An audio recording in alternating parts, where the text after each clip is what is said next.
Well, good morning, ladies and gentlemen, and welcome to Grumman Pilot's YouTube channel. And today we want to talk about the Oversize Bearing. This is all part of Service Kit 121 Alpha, which used to be provided by the factory. And here's the Service Kit. It's available on the GPA website. Again, Service Kit 121 Alpha. And here are all the pertinent pages. It tells you how to inspect, how to slide it on, what Loctite to use, everything you need to do to provide information to you or your mechanic to effect this repair on your aircraft. And then again, once you go to an oversized bearing, we've never seen an oversized bearing wear in 30-something years of service. So stand by. Now, if you need a service kit for this, if you have a worn torque tube and you need to go to the oversized bearing in either the lower rudder or the ailerons, then you'll be calling Yankee Aviation, because we have all the parts for the service kit. The stainless steel oversized sleeve.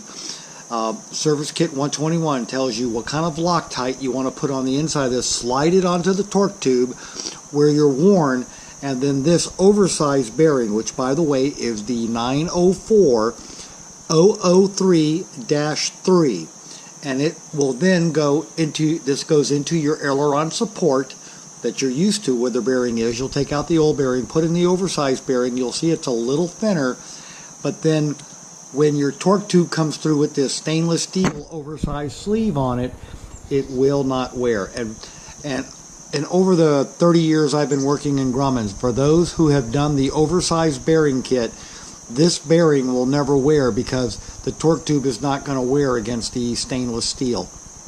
So this is what Service Kit 121 is. This is the stainless steel sleeves. We send a lot of these out to like John Shardema Shop, Excel Air, and others. We have bags of them. But the oversized bearings, again, are the 904-003-1, replacing your 902-013-1 bearing if you need an oversized collar on your torque tube. And again, this will work anywhere you have that smaller torque tube, outboard aileron and lower rudder. There's a 902-013 bearing right in there, so those are the only places you have them. I've never seen one have to be installed on the upper rudder. It doesn't wear much up there. So anyway, we hope you found all of this useful and informative. Thanks for watching, and have a great day flying your Grumman.